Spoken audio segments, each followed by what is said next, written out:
Hey YouTube, I'm going to try to kill your console if you're a console gamer. If you want to join the glorious PC Gaming Master Race.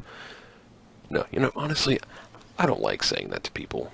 But there are a lot of reasons to get a PC, and some people get annoyed with that, and don't take it seriously, please. Or if someone really acts like that, just tell them, okay, it's better, but you don't have to be a dick. Right, on to the first part, which is basically what caused me to make this whole setup. The Pentium 20 year anniversary edition G3258. I love this CPU. It's $70. It can overclock. It's only what? Yeah, I have a picture of gaming. It's only $60, but as I realized in this comparison that I made, you get a $60 CPU that's 110 frames per second at stock. It's not, you don't even have to overclock it to get that amazing performance. And in BioShock Infinite, wow, 2 cores gets 110 frames per second. When you go up to an i7, the setup total $350 with overclocking motherboard and CPU cooler, 124 frames per second. You see the frames per dollar. That's basically a way of measuring value here. The highest and worst. You see it gets worse as you spend more, honestly. 0.35 frames per dollar versus 1.83. It's like 5 times more. Crazy. So the best value here is the $60 stock CPU. In Far Cry 3, the same thing basically happened. I note here at the bottom that the i7 has benefits outside of gaming, which it does. It has 4 cores with hyper-threading, so 8 effective threads, but not the same as 8 cores. So when you have this, video editing, photo editing, things that can make use of multi-threads more efficiently will make a bigger difference, and it might be worth it for you if you actually use those kind of applications. But if you're just gaming, which is what the purpose of this build is a console conversion type thing. And by the way, you can totally get, with this motherboard, don't get a overclocking, but you could totally get like a 4790 or 4770 on this board. Not a 4790, that's Devil's Canyon, but this, never mind. It works. Okay, so $70 on Newegg, $60 at Micro Center if you have a Micro Center. And on to the next part, the motherboard. It's pretty standard stuff, PS2 ports, DVI, VGA, for the integrated video, to USB 3, to USB 2, Ethernet, analog audio. It's an H81 Micro ATX board. It's Asus, which means it comes with a 3-year warranty, and it'll probably work, and they'll probably fix it if it breaks in 3 years. I like Asus. I like their motherboards. I'm not knocking anyone else, but I like their motherboards. Comes with 2 SATA cables, so that means if you want to get another hard drive or an SSD later, you can do that. And onto the RAM. Standard stuff. This is just what happens to be the cheapest at the moment, to be honest. This is $74.70 with this promo code until July 21st. This is just the G-Skill Ripjaws X. The fancy heatsink really isn't necessary. It just happens to be the cheapest, and it's got Castlane C9, 1.5 volts, 1600 megahertz. It's everything that I would look for in memory if I was buying a computer today. Faster memory doesn't make that big of a difference, but, it's fine. It's not really anything else besides standard. It's good enough, which is perfect. That's what this build is about. The CX430, 430 watts, 80 plus bronze. It's not modular. I'm sorry if you actually build this because I love modular power supplies, but when you're going for a cheaper build, a modular power supply is not one of your priorities, especially when you're not going to see the inside of the case through a side panel window. It's not going to, as long as you do decent cable managing, you probably won't make that big of a difference to your temperatures, which is the only legitimate concern you could have. Your temperatures are going to be fine in this case if you have decent cable management. This power supply will give you 430 watts. It's not like a knockoff. It's the cheapest thing I can get. That's a good brand and pretty reliable. I've used a couple of these. They're not loud at all. It's pretty nice, especially for $25 if you can send in a rebate, which I recommend. They're horrible, but this build, $25, 430 watts. Perfect. We're not going to go over that or get close. Onto the storage, we have a 1 terabyte Seagate Barracuda, 64 megabytes cache. Standard hard drive, 7200 RPM. Won't be too slow for your games. It'll run faster than a console hard drive, which is 5400 RPM. 2.5 inches. It's harder to get a faster small drive in there. But this is a bigger drive. We have more room because it's PC. Cool. A lot of room for your Steam games. And the graphics card is the AMD MSI R9 270 Twin Frozr cooler. Nice looking graphics card, I'd say. But that's not what we care about. We care about the performance. What is the performance of the R9 270? The 270X is the only thing they have on a non-tech right now. But the 270 is a non-overclocked, out-of-the-box version, and you can totally overclock it to this level. So maybe we'll subtract like 5% of these if you don't want to overclock, and you could totally, it's just as easy to overclock. You just Google it, it's really easy. Basically, you just move some sliders around. It's literally just, I don't know, do that much. If you really, that honestly, on a 270, that exact thing, it's basically the only difference. Just make sure your temperatures are okay. Like, stay below 85 to 90. Which, I mean, it's a good cooler, it won't do that. It won't even get close to that, hopefully. Okay, Metro Last Light. This GPU is capable of 40 frames per second. Very high quality, average. 48 frames per second on high. 1080p Ultra, 43 frames per second. 68.9 on high quality 1080p. This, we know, cannot be done on a PS4 or an Xbox One. 1080p on high with Battlefield 4 on a $150 card. Crazy. Crysis 3, high quality, 47. Console gamers probably think that that's playable. If you're okay with 30 FPS, this is the minimum, sure, you know. It's just all about what you need. And if you're not okay with that, if you need your 60, put it on medium. Crysis 3 looks amazing on medium. Like, you cannot complain about the graphics on that. Crysis 3 is probably running on like ultra low on the older consoles. On to what you get with the graphics card. For free, you get 2 games out of the following list. If you can't read it, it's Murdered Soul Suspect, Thief, Tomb Raider, Hitman Absolution, Sleeping Dogs, Dirt 3, sorry I can't read the one, Aperture something? Oh, Banner Saga, sorry.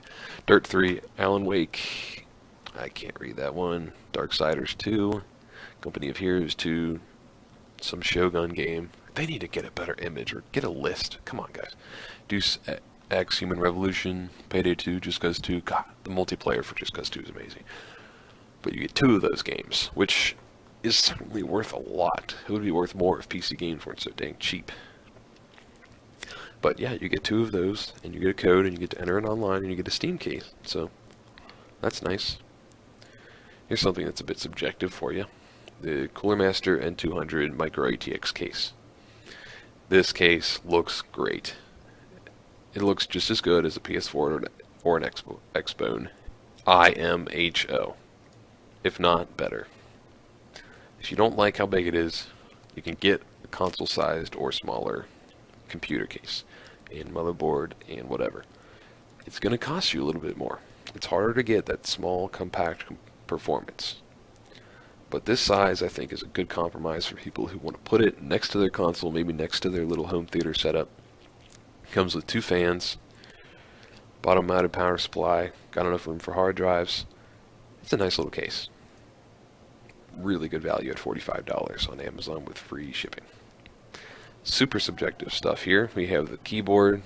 These are both from Cooler Master. They're together. Cooler Master Storm Devastator. It's got rave reviews mostly. 4 out of 5 with 168 reviews. Very popular on Amazon. Full disclaimer, I have not used it, but it looks nice. It looks really nice. You know, it's just a gaming branded keyboard and mouse. If you don't want a gaming branded one, you just want a normal one, you can probably get it for even cheaper than this without the LEDs. This is just kind of like because the Xbox controllers got the flashiness to it, we needed to get our keyboard and mouse in there because it does come with the consoles. So yeah, that's basically it. The total comes to $490 before rebates and $540 after rebates. I'm sorry, $490 after, $540 before. So you send in 3 rebates, you get $50, and it is cheaper than a console either way. If you got the Xbox with the Kinect and online, then yes. If you got PS4 or Xbox without the Kinect at $400 plus $50 to $60 for online, we are still at most $40 away. And you get the 2 free games, which could be worth $40. However, we need to realize here, we are also getting double the hard drive space. We're getting way better performance. We're getting upgradability. We're getting complete customization. We're getting Steam for free, Origin for free, Uplay. Yeah, no one likes Uplay. I don't even want to mention it. But all of these services, Humble Bundle, all of these things come with just having an internet connection, not paying for an additional thing. You don't have to pay to use Netflix. Okay, Microsoft fixed that, but still, you don't have to pay to join a server. You get the dedicated servers. Steam has an amazing in-game economy for Counter-Strike, Global Offensive, TF2, Dota 2, all these different games, which basically means TF2 is free. You can play the game. If you play the game for 3 hours, chances are you might get something worth like 5 cents in a drop. And then you can sell it, and you get pennies for just playing a game. I mean, pennies don't seem like a lot, but if you play that game long enough, you'll get enough to get some indie game on sale for $1. And when a Humble Bundle is only $1 for 4 AAA games, pennies can make a difference. And if you're really lucky, you'll get something worth hundreds of dollars or $40 like I did. It's not a guarantee, but it doesn't make a difference in this case. Some negatives you could consider. I'm going to be as fair as I can be here. It's bigger than a console, total volume. I have the numbers right here. Case is 2,000 cubic inches versus 270 and 440 cubic inches. It is certainly bigger, but it doesn't mean it's obtrusively big. It's not. It's not uncomfortably big at all. It looks nice, blends in that kind of home theater setup. Yeah, it comes with a 3-year warranty, except for the hard drive, which is annoying because the hard drive is kind of important. But the Xbox One and PS4 come with a 1-year warranty. All of the important components that can fail in this system have a 2-year, mostly a 3-year warranty, as you can see here. So you're guaranteed a longer gaming life. And I can't say, no one can say at this point how reliable the PlayStation 4 or Xbox One are going to be. But if it's anything like the last generation with the Xbox 360's red ring of death and the PlayStation 3's yellow light of death, it'll probably be better. But you have 3 years of most of your components being guaranteed to work. Like, they will send you a new one if it stops working. You have to consider here that you have to know the very basics of how something works. You have to know how to put this together. Or you can have a friend do it. But you have to have a certain amount of dedication, and going to the store and spending $500 or $400 is easier than building this computer. But like most things, if it takes longer and you have to do it yourself and you learn something through it, it's probably worth it. Because if you can figure out how to do this once and you save, let's say you're going to buy an Office PC and you know how to build a computer now, let's say over the next 30 years, this will stay the same.